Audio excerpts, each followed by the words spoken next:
Are you posting on social media without a plan and wondering why nothing's working? Businesses with a documented strategy are far more likely to find social media success. In today's video, I'll break down why you need a social media strategy and how to build one from scratch.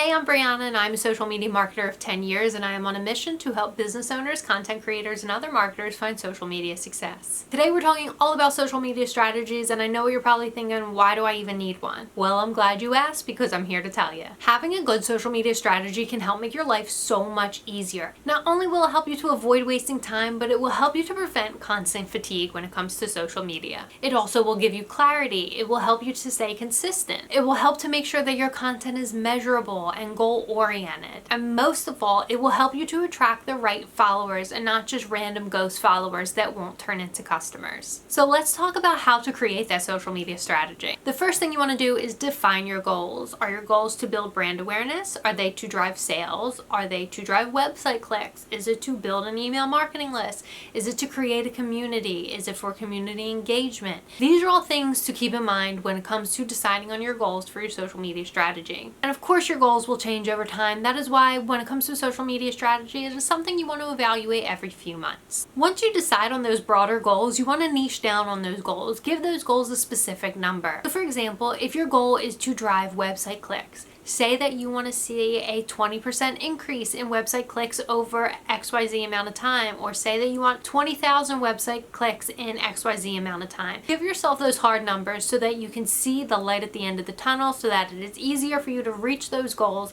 but make sure it is also an attainable goal and not something where if you're currently receiving 100 website clicks per month, you don't want to give yourself a goal of 100,000 website clicks a month, because when you choose a goal that almost unattainable, you're going to get frustrated quickly, you're going to become fatigued, and you're just going to take this strategy and throw it out the window. So once you decide on those goals, you want to get to know your audience. So what I mean by that is you kind of want to do an audience analysis of your current social media following. So take a look at your Instagram analytics or your TikTok analytics or whatever platform that you're looking at. Take a look at the insights and analytics, even your Google Analytics for your website. What age range are they? Where are they located? What are their interests? Whatever those demographics are, take all that into consideration, because taking these things into consideration will help you to, one, focus on a particular platform depending on where you have your target audience, and two, it will help you to create content that audience will then eat up. So if you're finding that those analytics and insight tools aren't giving you the full story or the full information that you need, you can even go as far as to post polls on your social media. So for example, if you are a life coach with a focus on stay-at-home moms,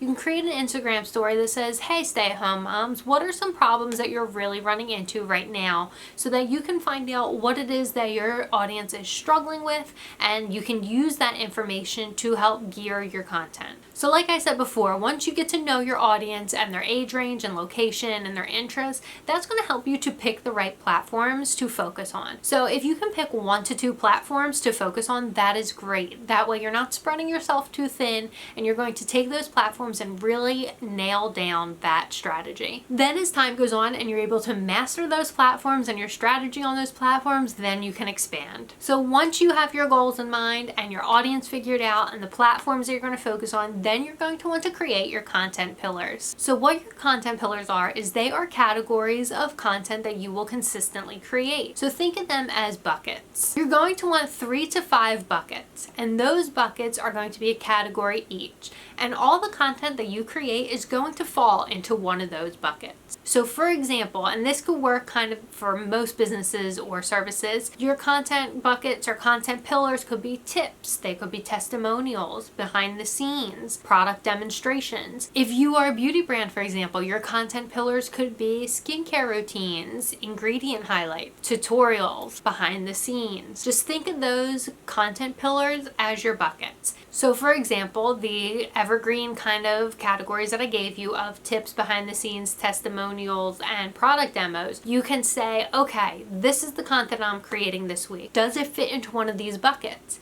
If it does, that means you're on the right track. By doing this, you're making sure that all of your content stays consistent, and people will know what to expect from your content, because they'll say, oh, okay, look at this. They're creating content that will either show me what goes on at the office or how to use their product products. They're not going to come to expect some random video from you. If you're having trouble coming up with those content pillars, go ahead and take a look at your most recent 10 posts on your social media platforms, your most active social media platform, and see what kind of theme you can come up with from those 10 posts. Do you often post UGC videos or user-generated content from customers? Do you often post lifestyle product photos? What is it that you're posting often, and create those content pillars that this content will fit into? So once you have those content buckets figured out, you're going to plan and batch create your content. So what you'll want to do is you'll want to schedule a time or day where you can sit down and just create this content in bulk. When you're doing this, you keep all the things that you determined so far in mind. Your goals, your audience, and your content pillars. Does the content that you're creating fit in one of those content pillars? Is it going to be relatable or valuable to your audience that you determined? And will it help you to achieve those goals? So the best way to do this is to have a content calendar, whether it be one you create or one of the tools that are out there to use. There are tons of tools out there to use, whether that be like Notion, Canva, Metricool, Hootsuite. There are tons of different apps and programs out there that can be useful to you. Then your final step, once you plan and batch create this content and you have it all scheduled out, let your content publish, engage with those who are engaging with you, share your content, really get into it with the people who are engaging with your content. And then in a month or so, or however long your strategy is set to go on for, go back and analyze your content that you posted. What is working for you? What isn't? And then go ahead, and from there you're going to adjust accordingly. If you stay consistent with your social media strategy, it will make the world of a difference for your brand on social media. So some bonus tips to keep in mind when it comes to your social media strategy is to keep algorithm changes in mind. So often does Instagram and TikTok and other social media platforms change up the algorithm. For example, Instagram used to really focus on how many likes and comments you were getting. Now they're really going to focus on how many shares and saves that your content is getting. So when you keep that in mind, you want to remember, oh, well, if I'm creating content, let me create shareable content or savable content. That way you'll get a little boost in the algorithm. Also keep in mind that you can repurpose your content for multiple platforms. If you are creating an Instagram reel, chances are you can also use that reel for YouTube Short or for TikTok. There are different ways to repurpose your content for different platforms. Not only will this help you to cover more ground, but it will also help you to save time and energy. And my last bonus tip for you is to not chase social media trends, but make sure that your brand aligns with them. So many times do social media trends arise and everybody and their mothers are taking part in them, and I know it can be so tempting because you see a lot of these videos going viral, but that doesn't create a good representation of your brand unless it aligns with your brand. If you can take that trend and kind of contort it into a way that makes sense for your brand, then do it. But if it doesn't, it's really not going to get you any valuable followers, because you want followers who are your right audience, who will then turn into customers and then repeat customers. So this is a lot of information for you. I totally get it. That's why I've created a downloadable, fully customizable social media strategy template.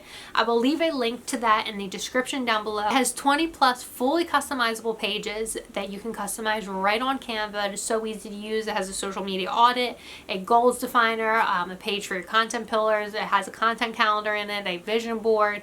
It has everything that you could possibly need for your social media strategy. And make sure you leave a comment with your biggest social media struggles and let me see how I can help you. Maybe if enough people have the same struggles, I can create a video that kind of helps everybody out. And I really want to help people out with their social media success. So let me know what you're struggling with and let me know how I can help. And if you liked today's video, make sure you like this video and subscribe to my channel. It would mean the world to me so I can keep creating content for you guys. So until next time, I'll see you guys.